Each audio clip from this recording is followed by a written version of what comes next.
kicked off. We Or should we kick off? could kick off. Yeah. Okay. Oh, it's nice to see you, Tim. How you And doing? you? Like we barely spoken to each other today. We spent the whole morning in a meeting. It's lovely to see you on this live. I love doing these Yeah. lives with you. It's fun. Really good fun. Okay. Right. Just before we start, I'm just going to pop a couple of links into the chat. So if anybody wants to check these out whilst the session's running, then you can do that. So this is coming out to everyone. So I'm dropping in here the link to the NOI Group Clinical Discussion YouTube channel, which is where you'll find the recording of this session and also all the previous ones that we've done. There's some great ones on there. And then I'm also just dropping in a link to Tim's upcoming Graded Motor Imagery course. So you can click through to that if you are interested in checking it out. Okay, so hello and a very warm welcome to this NOI Group clinical discussion. My name is Joanna Taylor and I am Director of NOI Group Europe, and I am delighted to be joined this afternoon even by NOI Group instructor and my very good friend Tim Beames. Welcome back, Tim. Great to have you here. Thank you. For those of you who are new to these sessions, could you just tell everybody a little bit, Tim, about what you are currently doing professionally? Yes, I have just put a link in the chat to my new newsletter. So I treat mostly people, men with pelvic pain, CPPS, and people with complex regional pain syndrome. I have a hybrid working online and in person. And we run something called Le Scientifique, which is Mhm. an education platform helping clinicians get confident treating pain.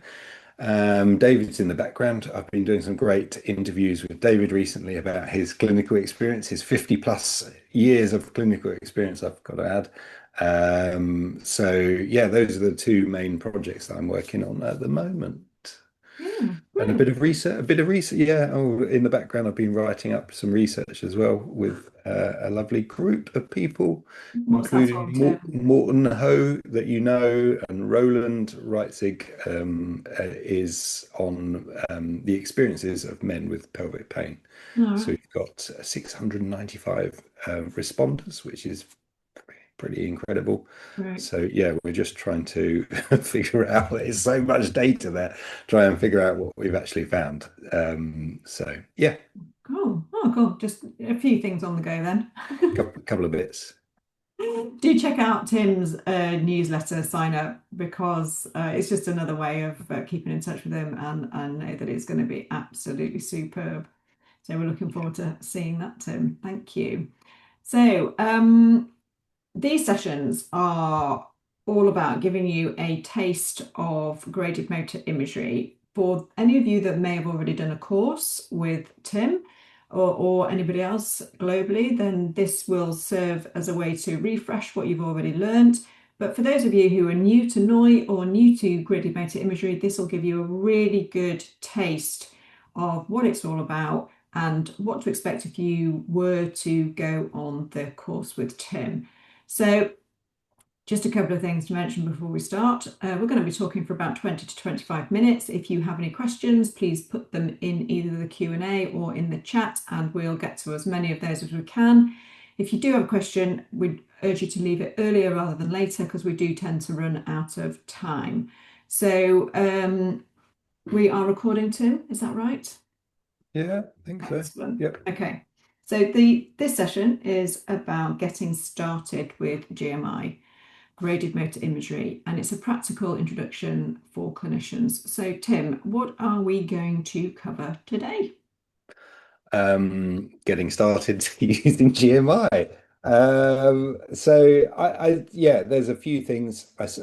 We used to call it preparing the soil, preparing the ground, if you want. Mhm. And then there's the actual doing of it as well, isn't there? So the practical know-how of implementing GMI. And it's interesting, this session was coming up because I've had an email this week that I need to reply. So if you're watching, then apologies for that I haven't got back in touch. But some people aren't that confident in applying it. So I get emails saying, I've got this patient. Do you think that they'd be suitable? And well, the answer is always they're all suitable to assess and to assess their suitability for using GMI as an approach. Mm. What that looks like for each person varies, but you can always assess the suitability, and you find out things, and it might be that you find out that GMI is not the best tool to use at the moment, but you might find something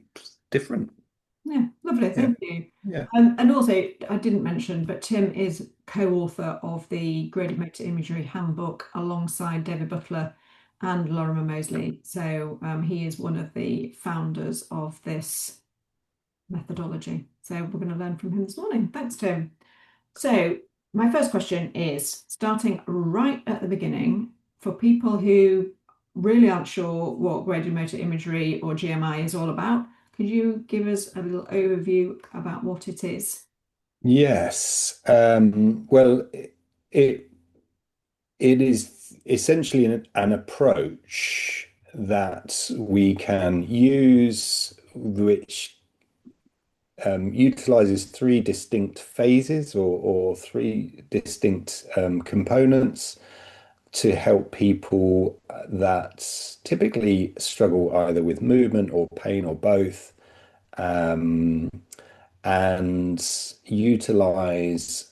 Um, and I'm a little bit hesitant here because this is tricky ground to get into, but utilizes our understanding and awareness of how we think, feel about movement and pain. So necessarily, we're going to be talking about the brain, the brain's involvement, and things like predictions and Mm, expectations, and how we hold knowledge about the world, including our bodies, and how we then utilize these techniques to be able to, first of all, scrutinize that, and then also to then find ways to ultimately expose someone back into life as they wish it to be. So, mm, yeah, these three components include left right judgment tasks, so recognizing a left and right body part from images. The second part is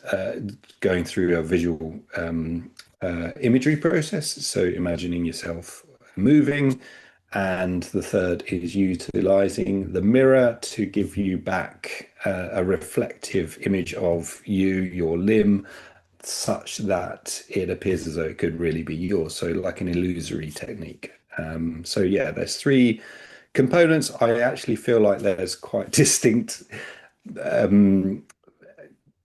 features of each characteristics that mean that we're more likely to use certain parts of that in a particular way, and instead of just chucking at someone, here, here, have GMI. It's about being judicious with it, and yeah, that's the start. That's what GMI is essentially. I mean, said another way is GMI offers a hope to people who traditionally had quite challenging, difficult conditions. It offers them hope where we often found that it was a really difficult thing mm, to do, and I think that that's really good. So it offers possibilities. It offers you opportunities to be able to find life that you wish, mm. with reduced suffering as well. So. Okay, thank you. That's really helpful. So my understanding was that it was originally designed for complex pain, um, but subsequently its application seems to have opened up into other applications. Which conditions have been shown to benefit from a GMI approach? Yeah, yeah. So, and I think the reason that Lorimer originally focused on those groups, he focused on CRPS primarily, but phantom limb pain and brachial plexus avulsion injuries was that they are the sort of enigmatic pain condition. So, if you can offer something when someone has that Mm, as their condition, then you should theoretically be able to offer something to everybody. mm, So whether that's true is another matter, because it's kind of a bold statement in itself, isn't it? But does it have to be pain? Of course not. It could be a movement disorder. It could be dystonias, for instance, and mm, it might not necessarily be that pain is the feature that you're treating, but it might be something else, and people have started to explore, particularly movement disorders. They've started to explore the use of GMI in conditions where there's an altered sense of self as mm. well. So things like eating disorders, Oh, and also with fatigue presentations as well. So yeah, I think we can explore it in alternate ways, and that's, I suppose that's quite an interesting avenue that I certainly didn't see sort of yeah. developing, but it makes sense that is areas that people are starting to explore. So it's evolved significantly since its conception. Yeah, Yeah, yeah, that's yeah, really totally. interesting. Yeah, Um, yeah. how about things like osteoarthritis, carpal tunnel? Those are sorts of things that you may be able to apply it to as well. You could. The evidence in those two groups is fairly underwhelming. Right. Unfortunately, you've chosen two great Mm, examples of where, tendinopathy we could just chuck in there as well, of going, you know what, I'm not sure that that offers much more than what we would traditionally do. okay.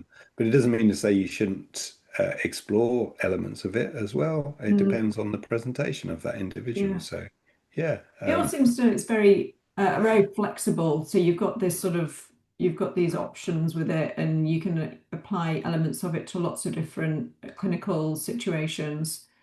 Would that be Yeah, fair? well, that's how I would be doing it, Yeah. because otherwise you're just chucking something at someone and you're just hoping that it sticks. So there is a necessary reasoning part of that process. So if we take left-right judgment tasks, they offer a window into attention and Mm, attentional processes, which is great because someone can have heightened attention towards an area of their body or part of their body, but they can also have disattention, so mm, they can attend away as well. So almost like a disownership of a body as well. So those two things in themselves, I'm only just taking one example, they would therefore need to be applied very differently. So if someone is already attending highly to a painful body part, so we see that in some people, it's almost like they can't stop thinking about a problem. It's just the mm. same thing that keeps coming up. I just can't stop thinking about my foot. And then you ask them, okay, just take a breath. Okay, just come into your body, tell me where you go, and oh, foot. You know, what would it serve? What sort of purpose would it serve for me to say, okay, let's start thinking about your foot more and more and more and more and more when it's already there? Yeah. So if that's the case, the application is important, Mm. and we have, like, as an example with attention, we have many ways of changing and manipulating and playing with attention. It just so happens that GMI and left-right judgment, as an example, is one way that we can do that really nicely. Yeah. Yeah. Really interesting. Thank you. So earlier you mentioned the three stages of graded motor imagery. So the left-right discrimination, motor imagery, and the mirror therapy. Could you just walk us sort of at a high level through what each stage actually involves? And is there a reason why they're done specifically in that order? Um, that's a massive question. So let's break it down. So Okay, what it walking people involves each through, stage. walking people through the stages. Mm, So if you were my patient, you'd have, say, a phone in front of you with the Recognize app, and I'd be asking you to go through a series of images, guessing as quick as you can whether you see a left or a right mm, hand, let's say. And that gives us some data, and the data tells us from a time point of view about the attention towards or away from that body part, and the accuracy, so the number of images you get correct, tells us about how well you can plan a movement related to that body part. So we have a sort of movement and an attention related finding, and you might not find both with the patients, you might not find anything with them. Um, and then that tells us where we can then go, and you can use exactly the same strategy. You can ask people to, again, practice looking at and guessing their lefts from their rights as a way of training. So that's a nice interchangeable process. The same thing is true for visual imagery, for motor imagery, is that you could ask someone to do, I mean, I bet you've done this in meditations, a body scan, Mm. and ask them how one part of their body feels, whether that differs to another part of their body or to the same part of their body on the other side of their body. And you could ask them to manipulate particular activities mentally as well. So you could get them to do tasks, or you could ask them to um, mimic visually an image that they see on a card, for instance. So you could ask them to run that. So if they find that there's difference in maybe speed or accuracy or ability to be able to imagine those activities or those parts, then again, the motor imagery would be something that you could really easily do. Very easy, quick to test as well, gives us a sense of our body image, so the Mm. awareness of our bodies, and also how we manipulate that as well. So sort of a generative model for bodies and self. And we've got a nice, yeah, it's a really nice tool to be able to drop into. Something I use a lot in an assessment Mm. is to just check back in and notice, and then we can build from there. The mirror therapy is different for different parts of the body. So if we take the peripheral parts, the hands, feet, legs, arms, then we can create this illusory process. And there's something really powerful that happens in our brains when that happens, is that seeing is believing. So if what you're seeing is run as a representation in the brain, as if you are actually doing that, whatever you're seeing, movement, for instance. So if that's lost, say you've been immobilized for a long period of time and you no longer got that sort of movement and range of movement, and it feels really stiff and grotty and it's swollen, etc., then that might be a beautiful thing to give back. And Mm. what we realize is there's top-down processes that really start to encourage a bit of health in the limb as well. So the mirror therapy part can be extremely powerful. It can also be too powerful for some people, and it can feel quite uncomfortable. A little bit different if you're treating axial body parts, facial pains, which it could be great for. Pelvic pains. So on the ventral aspects, that you use it more as a feedback tool. Bit more difficult for neck pain, back pain. So the setup there would be challenging, but it can be done. Although I've erred away from that actually.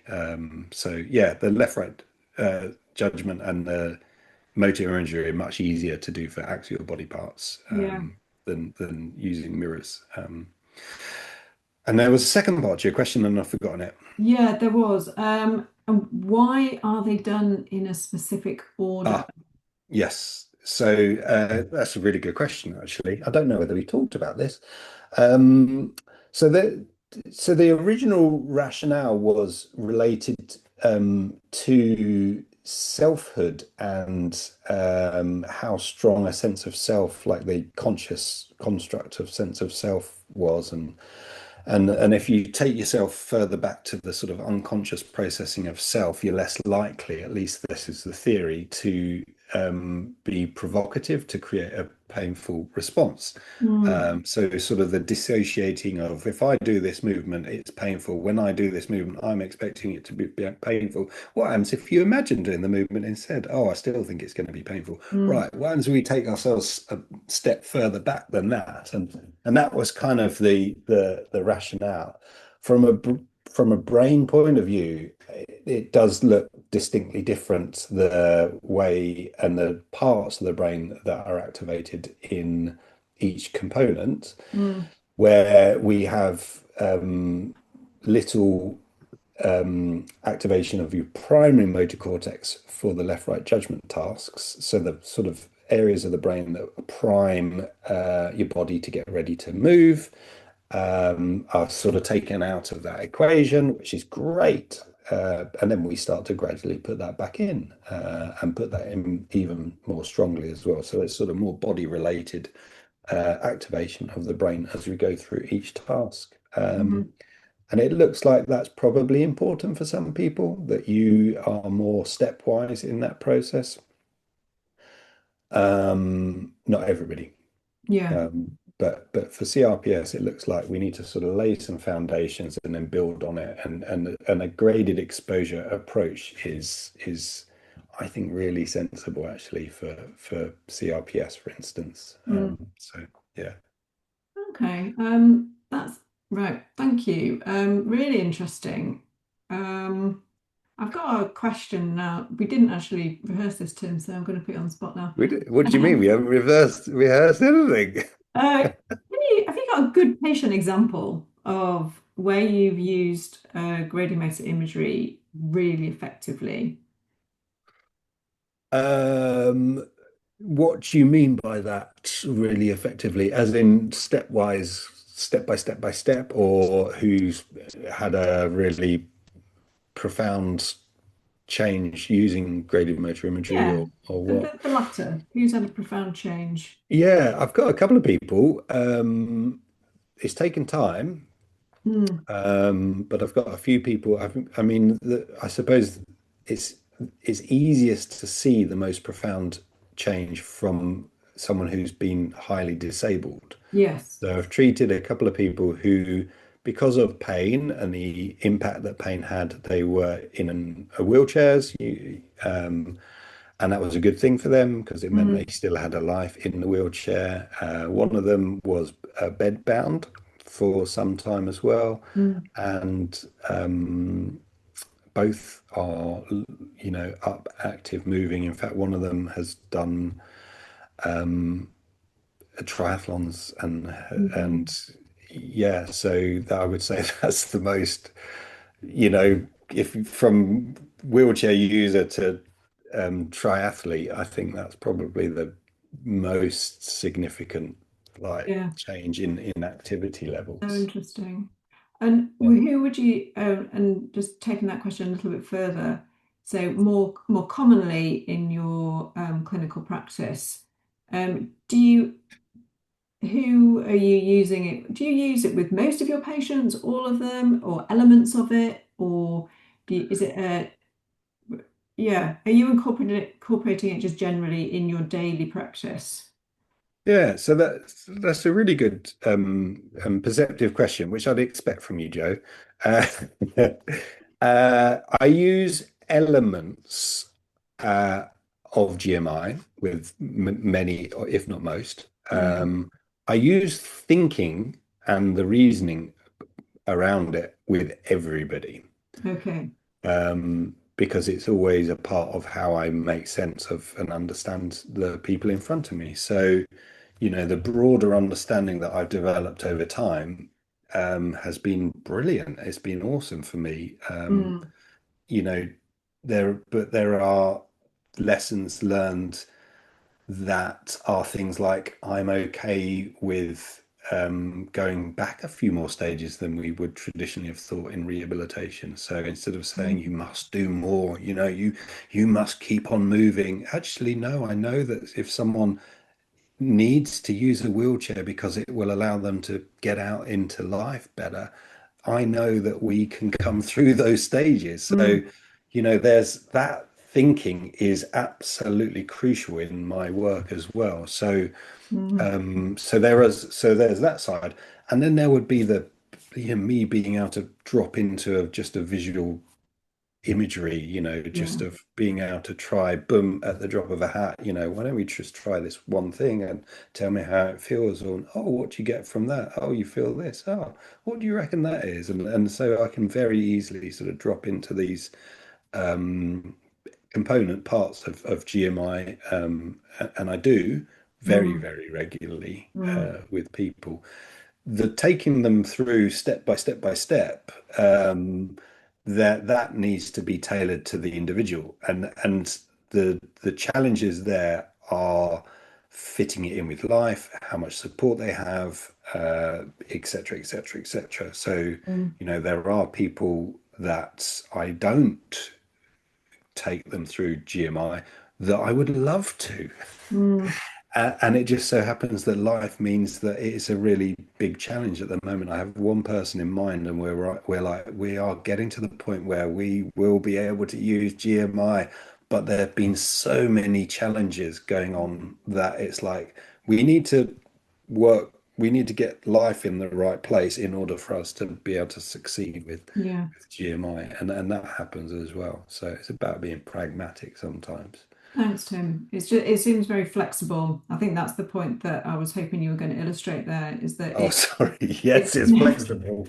it's a very flexible treatment option protocol, and you don't have to necessarily use all of it with everybody. That you, That's what I've developed over time, and yeah, that's certainly what we're seeing now, that the research is being designed to take that into consideration. So where it was algorithmic before, yeah, and let's say 10 years ago plus, people, that's all it was delivered in research, and mm, now people are, and there's a big trial soon to come out where we can see that individualizing GMI is more effective, yeah, and that, of course it is. Of course it is.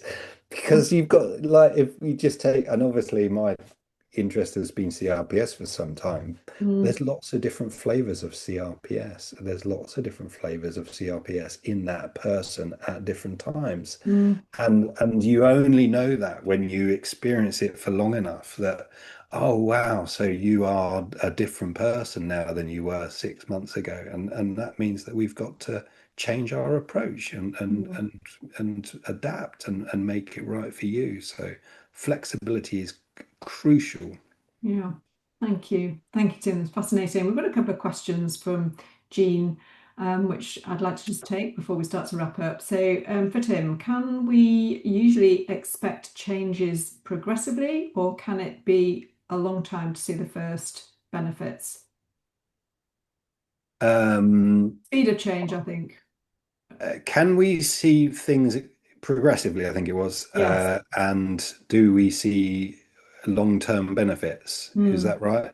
I think Um, so. oh, wouldn't it be nice if everything was linear? I have to say it's unusual that that is the case.